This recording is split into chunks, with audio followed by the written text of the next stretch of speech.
Bonjour à tous et à toutes.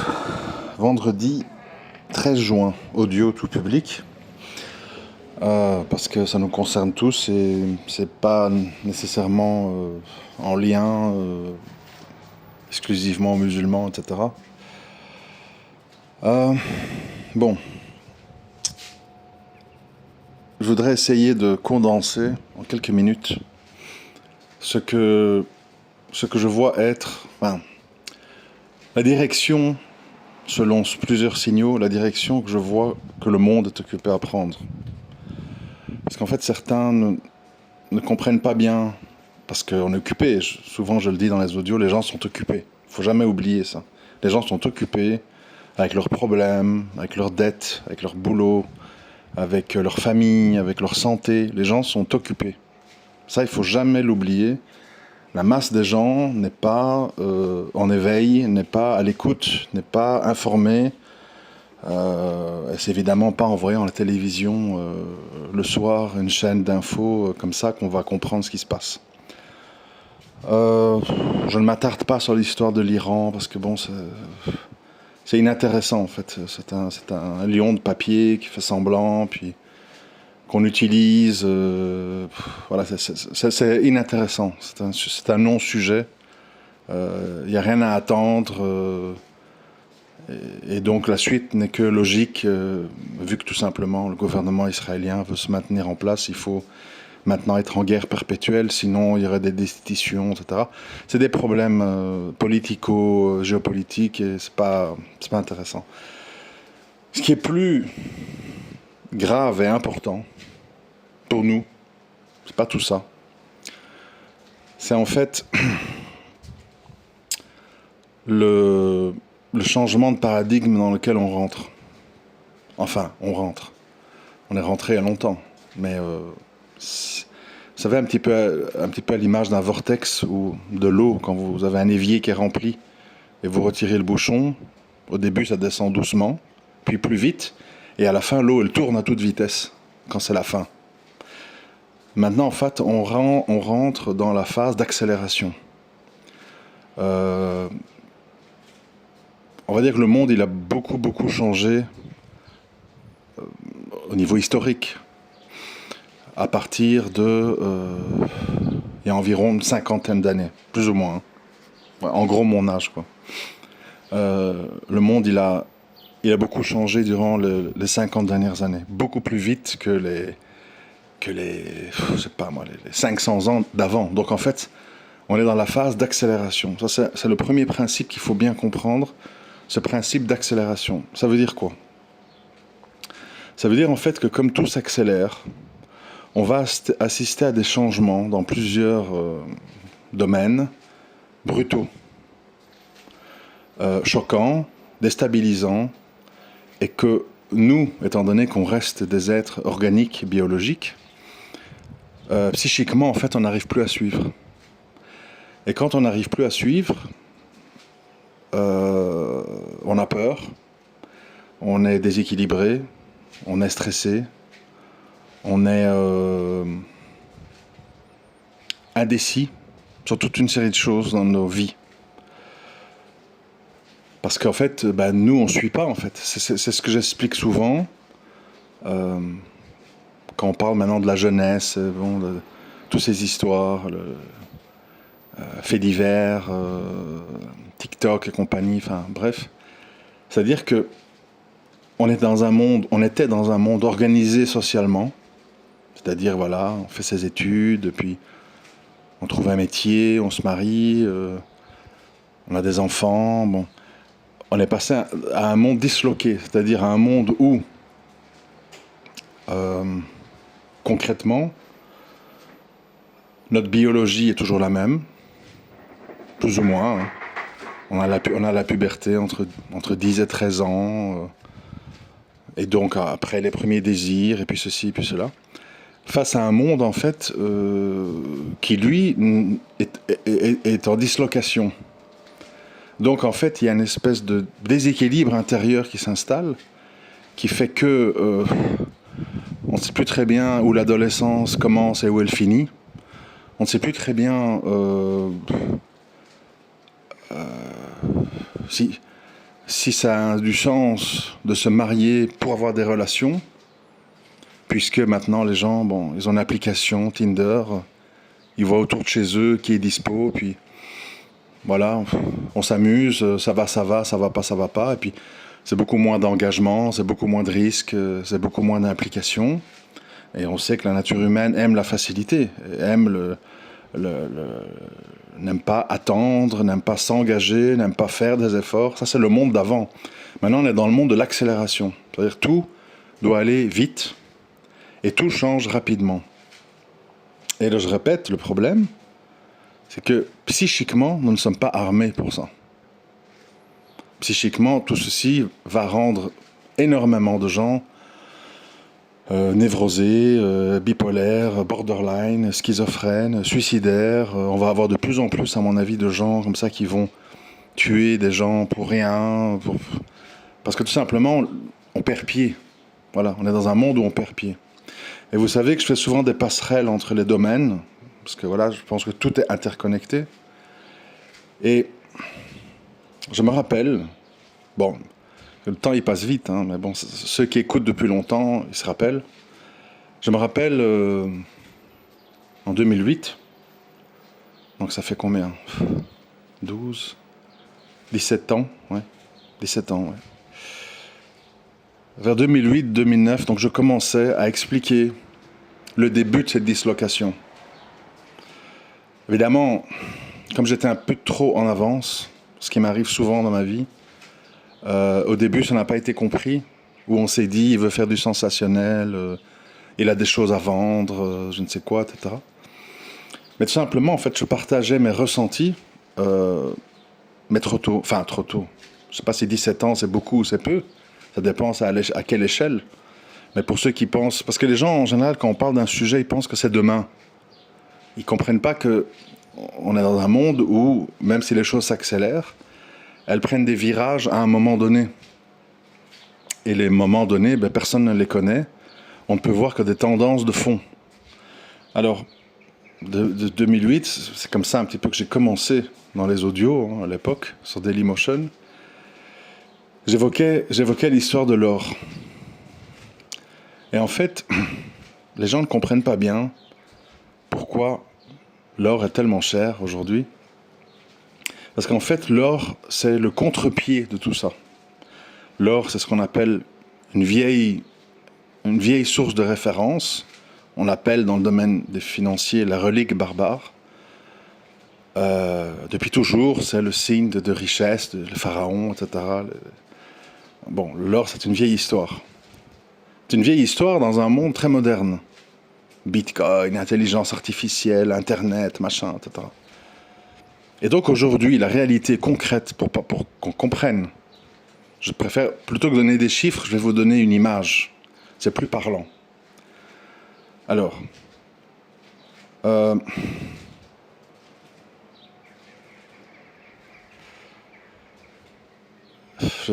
vais présenter ça comme ça.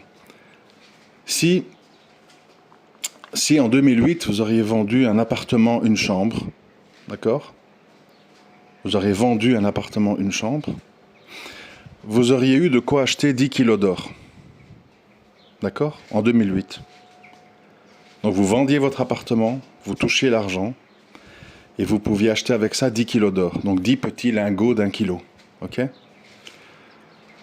Aujourd'hui, si vous les vendez 17 ans plus tard, vous pouvez acheter 2 villas de grand luxe. Des villas très chères, quoi. Pas des maisons premier prix. Une que vous occupez, une que vous louez, par exemple. En 17 ans. Donc en fait, vous mesurez le cataclysme. Parce qu'il n'y a rien qui produit ça.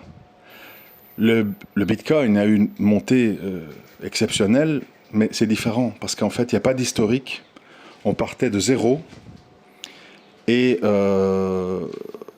avec l'avènement de tout ce qui est électronique, etc., il y a eu une effervescence qui fait qu'en fait, personne ne sait concrètement aujourd'hui combien ça vaut, ou pas, ou c'est en comparaison avec le dollar, etc. Bon. Mais bon, c'est pas un audio économique, donc je ne vais pas entrer dans les détails. Mais ce sur quoi je veux m'attarder, c'est l'aspect social. Socialement, les gens ne mesurent pas du tout cette accélération.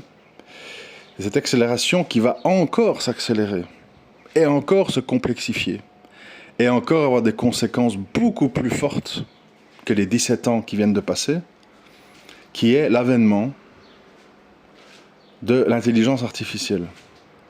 Alors les gens, ils pensent, oui, mais bon, c'est juste quelque chose qui compile des infos, parce que c'est ce qu'on comprend quand on survole le sujet.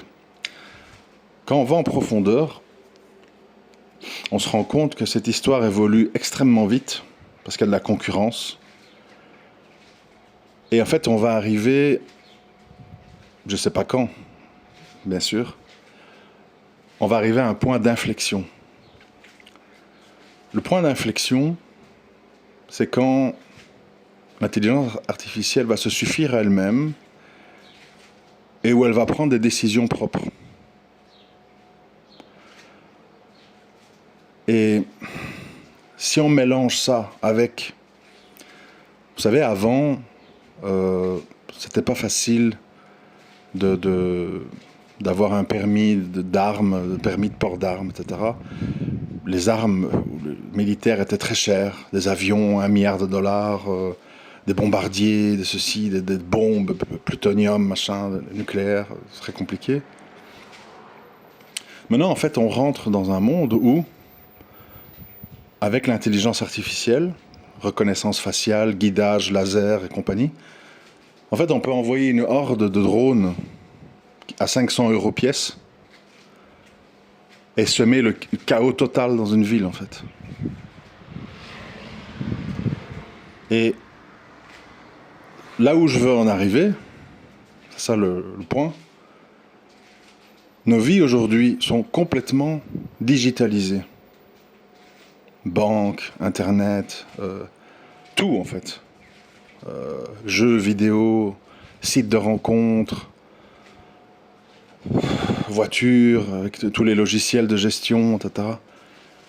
Tout est digitalisé. Tout est interconnecté. Tout est lié à, en gros, l'électricité. Le Bitcoin, c'est l'électricité. L'Internet, c'est l'électricité. Les échanges électroniques, de portefeuilles électroniques, électricité. Téléphone, voiture électrique, électricité. Tout est électricité. Bon. Ça veut dire que, comme tout est interconnecté, et comme il y a l'intelligence artificielle qui va devenir de plus en plus puissante, il y aura inévitablement des pays, des groupes, des gens, etc., qui vont utiliser l'intelligence artificielle pour semer des destructions cybernétiques dans des pays. En bloquant le courant, en effaçant toutes les données bancaires, enfin plein de choses. Ça veut dire en fait on va entrer dans un monde où, étant donné qu'on ne sait plus faire marche arrière, parce que maintenant c'est dans les habitudes de vie, dans un monde où en fait tout peut basculer extrêmement vite. On revient à ce principe d'accélération. Et ça va être le principe des années à venir, en fait. Tout, dans tous les domaines, va se faire et se défaire très vite. Les relations sociales, les amours, les familles, les amitiés, la richesse, ça va, ça vient. Combien de gens on voit, le roi de la crypto, machin, a été attrapé pour ceci, boum, 20 ans de prison. Voilà, tout va très vite. Alors les gens, ils vont perdre les pédales. Ils vont pas pouvoir suivre. Ça va trop vite. Même au niveau boursier, à nouveau, c'est pas un audio économique, mais on voit comme ça des mouvements d'une extrême brutalité, dans les deux sens. des grandes chutes, des grandes montées. Bon, moi qui ai connu le monde d'avant, parce que la plupart d'entre vous, vous êtes plus jeunes que moi qui ai connu le monde d'avant, dans tous les domaines, c'était un monde lent, très lent. Lent, enfin, en comparaison. Tout était lent. Quand on déménageait, c'était pour s'installer 3, 4, 5 ans dans l'endroit minimum. Aujourd'hui, il y a des gens, ils changent toutes les années ou tous les 2 ans. Quand on se mettait en couple, même si on a eu une vie sentimentale tumultueuse comme moi, c'était des relations quand même de 12, 7, 8 ans, des histoires longues. Maintenant, la plupart des gens sont dans des histoires de 2 à 3 ans, grand maximum. Les investissements, je m'en rappelle très très bien. Pourtant, je suis pas un vieillard, quand même, faut pas exagérer. Les investissements, c'était des choses très lentes. Voilà, quand une action prenait 20%, c'était ouf. Elle est fortement montée. Aujourd'hui, si les gens ne sentent pas qu'ils peuvent doubler dans la semaine, ça les intéresse pas à la limite. Vraiment, je vous assure, moi qui ai du recul sur tout ça, bon, je sais pas, c'est juste à cause de mon âge, hein, l'expérience, c'est pas autre chose. Je vois en fait ça, je vois tout ça en fait. Je vois cette dislocation. Et alors, au milieu de toute cette dislocation, et tous ces explosions, chutes, re-explosions, etc., on a des choses en fait qui continuent imperturbablement, à savoir notre biologie. Il n'y a rien qui change. 48, 49 ans, la ménopause, la mort entre 75 et 95 ans, la puberté entre 10 et 13 ans, les premiers cheveux blancs 40 ans. Il n'y a rien qui change de ce côté-là. C'est constant. La Terre, les cycles, le jour, la nuit, les croissants de lune, la nécessité de manger. On a toujours besoin de dormir 6 à 8 heures par jour. On a toujours besoin d'aller aux toilettes. On a toujours besoin de se soigner. Ça, c'est constant.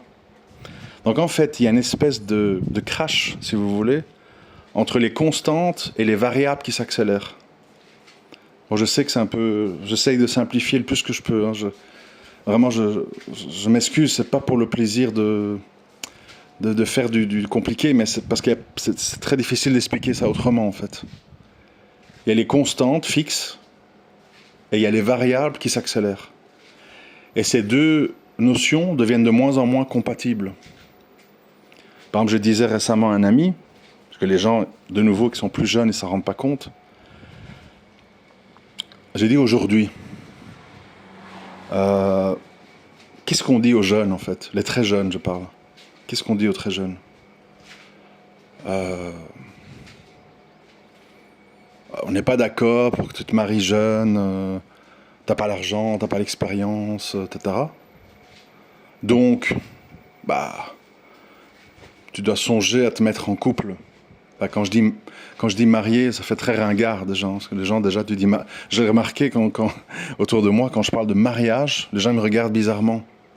Pour les gens, maintenant, se marier, c'est vraiment, si on a vécu ensemble 4-5 ans, qu'on est sûr que c'est solide, peut-être, et je me méfie des hommes, et je me méfie des femmes. Bon, c'est devenu très bizarre de dire marié, en fait. Maintenant, les gens disent, on fait des aventures, on essaye, on vit en couple, à la limite. Ouais. Donc moi, j'essaye de m'ajuster aussi avec le monde qui change très vite. Et donc, en fait, tout est bousculé, en fait, dans tous les domaines. Et il y a ces constantes qui sont là, en fait, qui s'imposent à nous. Et ça vous explique l'histoire de l'or. L'or, en fait, c'est une constante. Les monnaies dévaluent. Si vous voyez, vraiment, faites des recherches parce que c'est stupéfiant, en fait. Si vous voyez un graphique, et là, c'est même pas 17 ans, hein, c'est beaucoup moins, c'est 6-7 ans, qui compare la livre turque avec l'or, c'est incroyable, en fait. On comprend, quand on met ça en comparaison, à quel point tout notre système est fragile et artificiel. Mais il y a les constantes. Et les constantes, dans ce monde de désordre en accélération, vont de plus en plus devenir des espèces de garde-fous. Parce que concrètement, c'est quand même, c'est dingue quand on y pense bien. Je ne sais pas si vous avez déjà vu dans votre vie un lingot d'1 kilo d'or. C'est un petit lingot, hein, ça tient dans une main comme ça. Hein, c'est pas, faut pas croire que c'est gros, hein, que c'est lourd, enfin que c'est grand. Et ce lingot, ça vaut près de 100 000 euros. 100 000 euros, je ne sais pas si vous réalisez. Quelque chose qui en 2008 valait 15, 16, 17 000. Et déjà à l'époque, mais quoi, un bout de métal, 17 000 euros, c'est fou. Eh ben non, c'est 100 000. Donc, il faut que, ce que j'essaye de dire, je ne vais pas me faire long, il faut que tout le monde comprenne, surtout les gens un peu âgés comme moi, que ils doivent se préparer en fait à un monde de choc, de virages, de choses stupéfiantes. Vous voyez aussi en politique, hein, les émeutes à Los Angeles, on envoie les militaires, machin. Bon. Tous les faits divers en France, les banlieues. Bon. Vous voyez un peu qu'on rentre dans une phase où on ne sait plus, en fait on n'a plus un résultat de ce choc, c'est qu'on n'a plus de solution en fait. Et c'est ça qui est stressant. C'est ça qui est stressant pour les gens, c'est qu'en fait on n'a plus de solution. Tu dis aux gens mariage, ils te répondent ouais, si c'est pour me faire tromper et terminer avec des avocats et des pensions alimentaires, non merci. Tu dis les jeunes, tu les rééduques comment en fait? La plupart d'entre eux sont dans des familles monoparentales, des parents qui courent derrière l'argent, qui sont démissionnaires. Ils habitent dans des HLM, donc ils passent leur temps dehors, donc ils fréquentent. Comment tu fais en fait? La prison, la justice, comment tu fais? Les prisons sont pleines. Tu sais plus où mettre les gens en fait. Et c'est tout azimut en fait. Crime, braquage, trucs, faits de mœurs, pédophilie, trafic de drogue. Ça coûte de l'argent. Ces bâtiments avec les gens pour les garder, les nourrir, ils produisent rien. Il faut savoir qu'un prisonnier ne produit rien. Il coûte. Parce qu'à la limite, comment je vais dire, les gens, même aux allocations, ils maintiennent le marché locatif, ils vont au supermarché, participent à l'économie. Tout leur argent est réinjecté dans le système. Mais quand tu es en prison, en fait, tu es hors système. Et on voit que cette société où il va y avoir de plus en plus de répercussions sociales va produire de plus en plus de gens, entre guillemets, délinquants. Alors, délinquant, c'est vaste. C'est pas que mettre le feu ou des bagarres. C'est toutes les formes de délinquance. Délinquance financière, délinquance sexuelle. C'est la société vers laquelle on va, étant donné qu'il y a ce choc entre notre biologie constante et le monde tellement variable en accélération, va produire des gens qui vont perdre pied. Et quand on perd pied, on fait des bêtises. Et quand on fait des bêtises, on va en prison. Est-ce que le modèle de la prison va être soutenable? On va me dire bracelet électronique. Oui, bracelet électronique, quoi? Tu es censé rester chez toi, pouvoir aller à tel et tel endroit. Si tu ne respectes pas, qu'est-ce qu'on va faire? On va mettre quelqu'un à surveiller, il faut envoyer des brigades parce que tu n'es plus dans les lieux où tu peux être. Ça demande toute une infrastructure, surveillance, etc., etc. Donc, par exemple, pour tout ce qui est prison, j'ai l'impression qu'on va se diriger vers des choses de plus en plus dures, un peu à l'image du Salvador. C'est-à-dire le Salvador, ils avaient tellement de problèmes de gangs, de criminels, d'assassinats, etc., qu'ils ont ouvert une prison.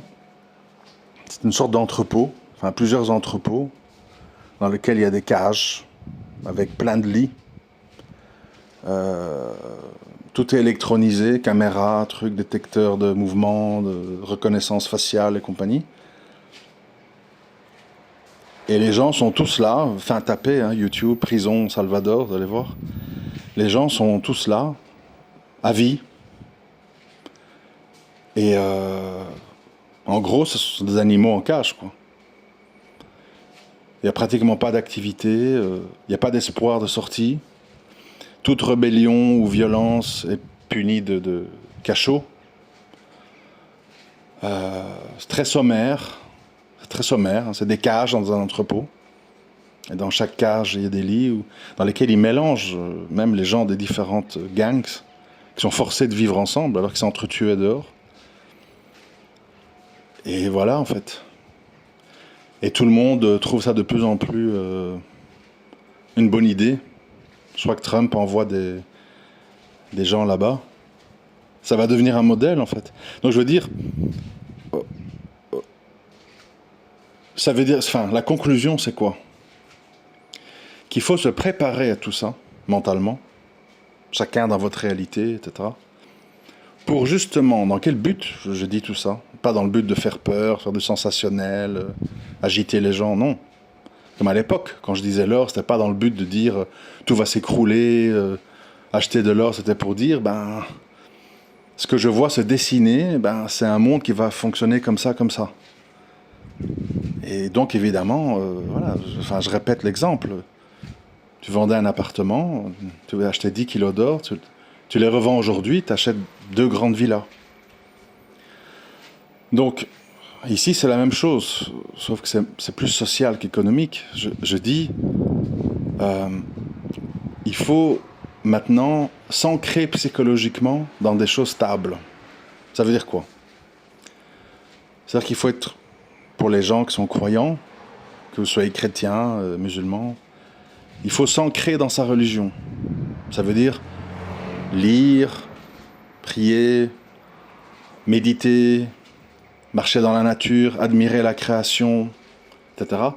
C'est-à-dire s'ancrer dans une spiritualité qui va vous donner une fondation pour supporter tout ce qui va se passer. Parce qu'en fait, les gens perdent pied. Pourquoi? Parce qu'en fait, ils n'ont pas de point de repère. Ils ne savent pas qui que quoi, je vais où, je suis là pourquoi, etc. Donc ça, c'est la priorité absolue. Après, évidemment, moi je suis musulman, donc c'est normal que je dise islam. Mais après, j'ai conscience que vous êtes peut-être, je sais pas, New Age, chrétien, etc. Bon, que Dieu vous guide, hein, comme on dit.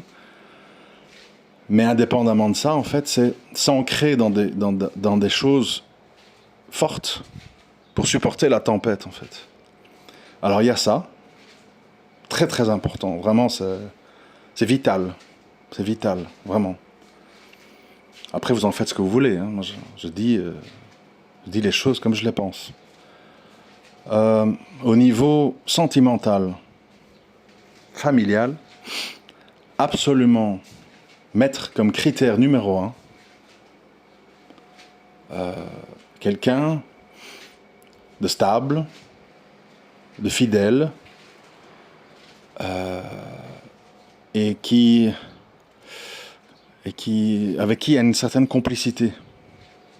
C'est-à-dire, tu ne peux pas affronter un monde chaotique si c'est le chaos chez toi. Tu ne peux pas affronter des aléas de la vie si chez toi c'est un champ de guerre.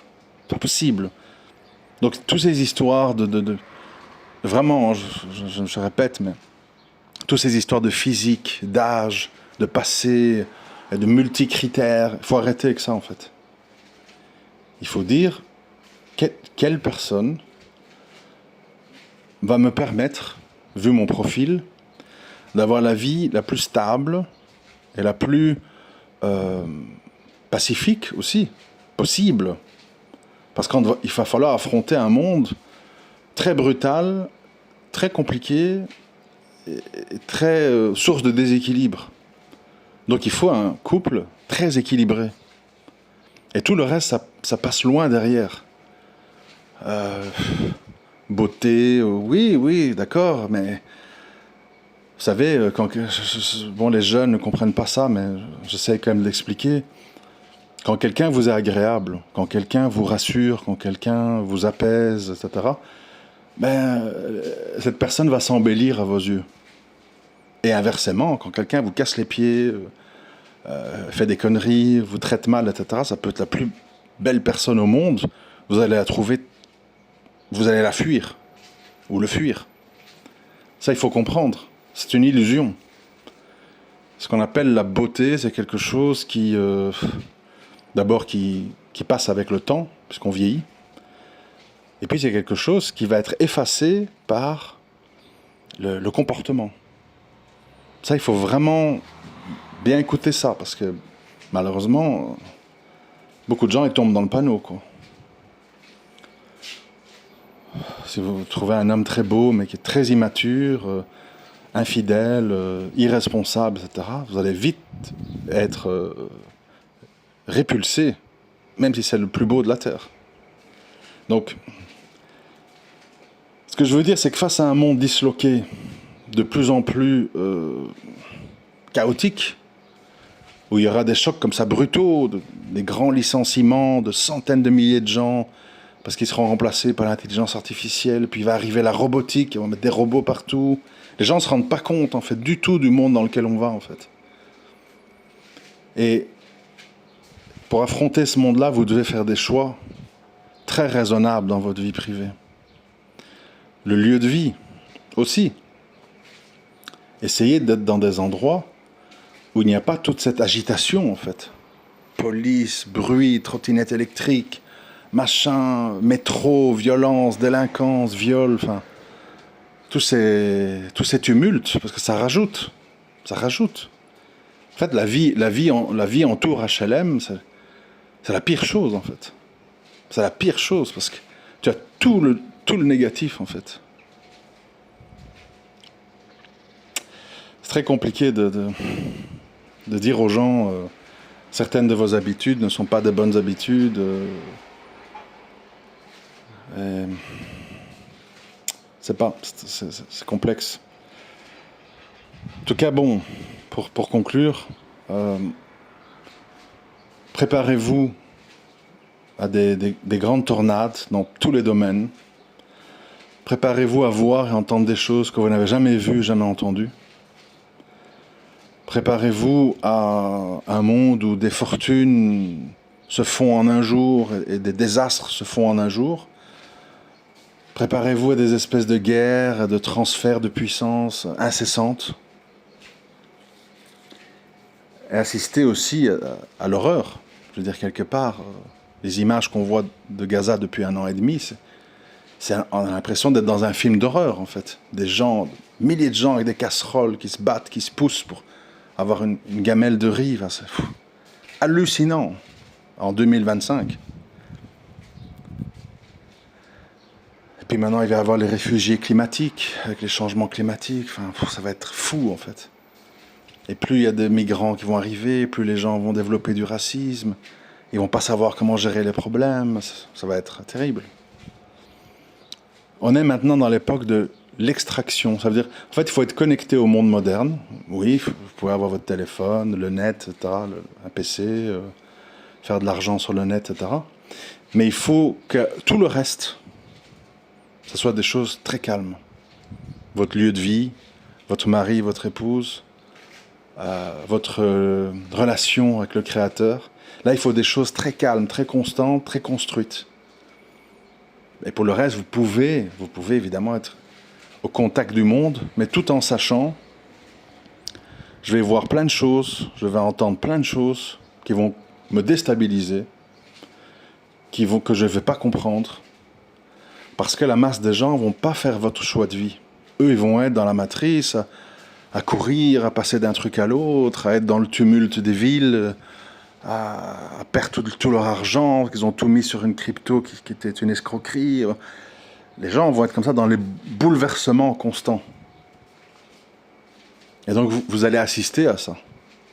Et il faut se dire, ouais, chacun son chemin. Ces gens-là ont fait ce choix-là. Moi, j'en ai fait d'autres. Et essayer, évidemment, tant bien que mal, de rester humain, d'aider. Bon, après, comme je disais récemment aussi, je l'ai dit à l'époque, je le redis aujourd'hui, il faut bien se mettre à l'esprit que le mariage ou la vie en couple, c'est pas une œuvre de charité. C'est une construction technique faite pour traverser les tumultes de la vie et bâtir sur de solide. C'est pas une œuvre de charité, c'est pas des coups de foudre, c'est pas des elle a de beaux yeux, il est marrant. Non, non, c'est tout à fait autre chose. Ça, il faut se le mettre en tête. C'est quelque chose. Ça fait partie des choses les plus importantes que vous allez devoir choisir dans votre vie, en fait. Qui je fais rentrer dans ma vie et avec qui je construis et avec qui je vais m'entraider et m'entre-défendre face à un monde de plus en plus compliqué, rapide, anxiogène. Donc plus que jamais, en fait, c'est extrêmement important. Un, de s'engager, parce que les gens, ils ont peur de s'engager. Mais deux, avec la personne, sur les bons critères. Sur les bons critères. Indépendamment de quel pays d'origine, de quel âge, de quel passé. Et ça c'est secondaire. Ce qui compte, c'est qui cette personne est aujourd'hui, devant vous. Le reste, c'est bon, périphérique. Mais cette vague d'intelligence artificielle, de robotique et tout, ça sera sans doute, à mon avis, ce n'est que mon avis, le plus grand choc social que l'humanité aura connu. Et ça aura des répercussions dans tous les domaines, et ça va désorienter plein de gens. Et quand on est désorienté, je l'ai déjà dit, on fait des mauvais choix, et on fait des bêtises. Et la société, je pense, n'acceptera plus, vu la quantité, le coût qui va découler des gens qui perdent les pédales, et ils vont prendre des mesures brutales pour gérer ça, type Salvador. Voilà, c'est un peu, en résumé, la température des choses. J'espère que j'ai été clair, j'espère que ça vous sera profitable. Je vous souhaite le meilleur, bien sûr. Il faut beaucoup méditer sur tout ça, beaucoup vous renforcer et beaucoup s'attendre à tout. Ne pas comme ça être pris d'angoisse. Qu'est-ce qui se passe? Comment ça se fait? Oui, s'attendre à tout. Des choses incroyables vont se passer. Et très brutales. Très brutales. Beaucoup plus brutales que... Moi, j'ai connu toutes les phases. J'ai connu les années 90, j'ai connu les années 2000, et puis les 2010-2020. Donc je vois le trend, je vois la tendance. Vous vous rendez pas compte, pour les plus jeunes, ce qu'était le monde entre 1990 et 2000. Il n'y a pas longtemps, il y a 25 ans. C'était un monde complètement différent. Complètement. Sur beaucoup de points. Et la mutation digitale, elle a commencé de 2000 à 2010. Elle s'est accélérée et propagée de 2010 à 2020. Et 2020-2030, en fait, on passe maintenant au règne du digital, au niveau économique, robotique, intelligence, etc., etc. Et on ne sait pas quelles seront les conséquences socio-économiques. On navigue à vue. Je vous remercie de m'avoir écouté. À très bientôt.